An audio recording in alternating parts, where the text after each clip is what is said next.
जय माता दी मित्रों। दिव्य दृष्टि प्राप्त करने का मंत्र, इस प्रकार से आप दिव्य दृष्टि प्राप्त कर सकते हैं। आपको अनेक तरीका की दिव्य दृष्टियों की विधियां हैं और जो जिस प्रकार से प्राप्त कर ले वही उसके लिए सिद्ध है, परंतु फिर भी हम आपको अलग अलग तरीके की यहाँ विधियां बता रहे हैं और जो जिसका मंत्र है वो आप लोग खुद समझ जाएंगे। जो कोई व्यक्ति या जो कोई साधक जो साधना करता है, उस साधना के द्वारा वह दिव्य दृष्टि प्राप्त कर सकता है, यानी भक्ति के द्वारा भी दिव्य दृष्टि प्राप्त कर सकता है। एक तो ये तरीका है। दूसरा तरीका है कि जिसका कोई इष्ट है वो उसके प्रति अगर आस्थावान रहकर वही मंत्र जपता है, उससे भी दिव्य दृष्टि प्राप्त हो जाती है। और तरीका यह है कि यदि कोई व्यक्ति मूलाधार में ना जाकर, ना आज्ञा चक्र में जाकर, केवल भक्ति में ध्यान करते हुए, अगर ध्यान करते हुए किसी भी इष्ट का मंत्र जप करता है तो उसकी भी दूरदृष्टि प्राप्त हो जाती है।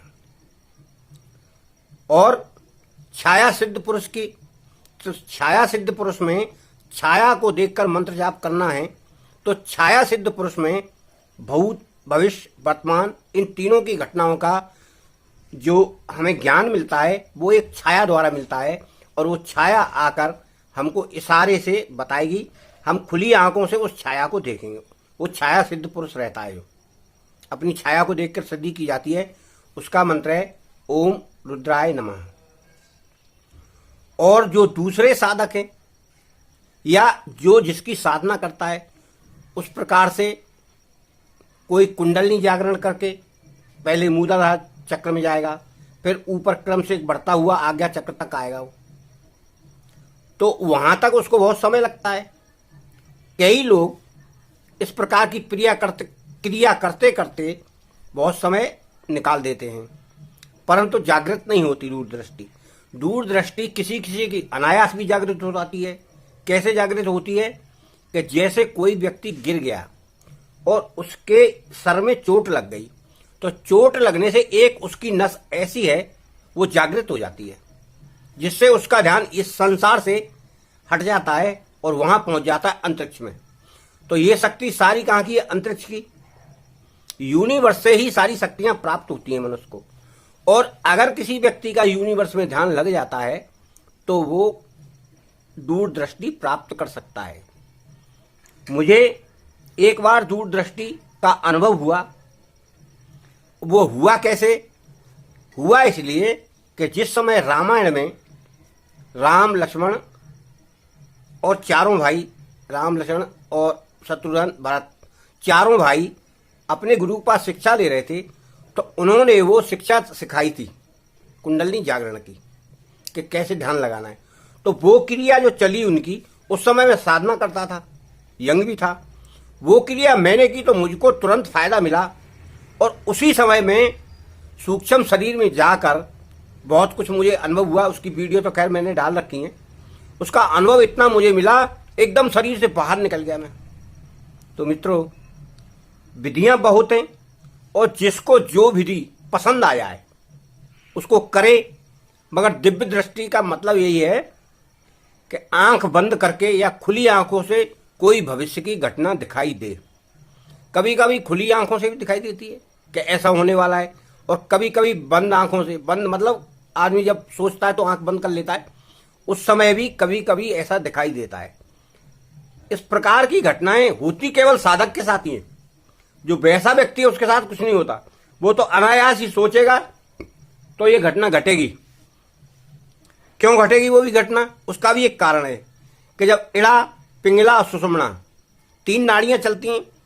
तीनों नाड़ियों में से जब नाड़ी आपकी बिल्कुल सही चलेगी सेंटर में, यानी इड़ा पिंगला को छोड़कर सुषुम्ना में चलेगी, जब सुषुम्ना में नाड़ी चलेगी और जब व्यक्ति ध्यान करेगा और बोलेगा तो वो बात अक्षरशः उसकी सही निकलेगी। यही एक योग का प्रमाण है और यही योग कहता है। मगर क्या है, ज्यादातर लोग ये सब देखते हैं, सुनते हैं, मगर करते नहीं हैं। हर कोई व्यक्ति बहुत जल्दी में है, उसको करना नहीं चाहता। अगर करे तो हो सकता है उनको अनुभव हो। मैंने बहुत सारी वीडियो इतनी डाली हैं कि कोई किसी को कुछ पूछना है, कोई करना चाहता है तो करे, और क्रमशः करे, तब है। कोई वासना के बारे में पूछता है, कोई कहता है कि मैंने 10 दिन नहीं किया, कोई कहता है मैंने 1 महीना छोड़ दिया, कोई कहता है मैंने गायत्री पहले करता था फिर छोड़ दिया फिर कर लिया, कोई कहता है मैं शिवजी करता था। अरे भैया, मैंने कई वीडियो डाली, इष्ट नहीं बदलो। इष्ट बदलने से आपका कोई कार्य नहीं होगा। शक्तियों का स्वरूप केवल एक है, केवल ब्रह्मांड की केवल एक ही शक्ति है जो सूर्य से प्राप्त होती है, जिसका नाम हमने गायत्री दिया है। और कोई ऐसा नहीं सूत्र है कि जिससे यहां शक्ति मिलती हो। इस पूरे ब्रह्मांड को शक्ति देने वाला केवल सूर्य है, और सूर्य को हम सविता कहते हैं, सावित्री कहते हैं, गायत्री कहते हैं। उसी का हमको स्मरण करना, ध्यान करना है। अब ये बात अलग है कि हम लोगों ने एक मूर्ति बना दी है, मगर सूर्य की कोई मूर्ति नहीं है, ना सूर्य की शक्ति कोई मूर्ति है, केवल ध्यान करने के लिए बनाई गई है। ध्यान करना है तो आप सूर्य का ध्यान करो। गायत्री माता का जो ध्यान करते हैं लेडीज हैं या बच्चे हैं जो भी हैं, उनके लिए बनाया जैसे ध्यान टिके। केवल इतना ही उद्देश्य है, और कोई उद्देश्य नहीं है। गायत्री का कोई स्वरूप नहीं है। गायत्री इस अखंड ब्रह्मांड में व्याप्त है, जहां देखोगे वहीं। आप इसका फायदा उठाएंगे तो आपके जीवन में भरपूर फायदा मिलेगा, और आप दिव्य दृष्टि प्राप्त कर सकते हैं। और दिव्य दृष्टि का अगर कोई सोचता है कि कोई स्पेशल मंत्र है, तो वो कोई भी व्यक्ति ऐसा कोई स्पेशल मंत्र नहीं बता सकता। क्यों? कि जो अपने अपने इष्टों का स्मरण करते हैं या जाप करते हैं, उन्हीं के द्वारा दिव्य दृष्टि प्राप्त होती है। केवल आस्था, भावना और जाप, उसी को आप लगातार करिए। अपना इष्ट मत बदलिए। अगर आज मैं गायत्री की उपासना के बारे में बता रहा हूं तो आप गायत्री कर रहे हैं, कल शंकर जी के बारे में बता रहा हूं तो शंकर जी के बारे में आप करेंगे। मेरा धर्म है सब पर वीडियो बनाना। क्यों? कि मुझे इतना ज्ञान है कि सारी शक्तियों का स्रोत एक ही है, तो मुझे तो सभी के लिए बताना है।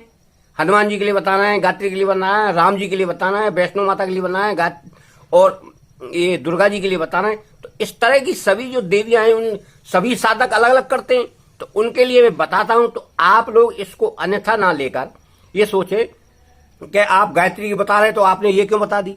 इस प्रकार की साधनाएं मैं उन लोगों के लिए बताएं जो जिस तरह की साधनाएं करते हैं वो उसी को करें, बदले नहीं अपना इष्ट। अगर आपने इष्ट बदल दिया तो आपकी साधना सफल नहीं हो पाएगी, फिर तो आप भ्रमित हैं। क्योंकि शक्तियों का संचालन एक ही जगह से होता है, केवल सूर्य से होता है। सूर्य देव ही सारी शक्तियों का संचालन करते हैं और सभी को शक्ति प्रदान करते हैं।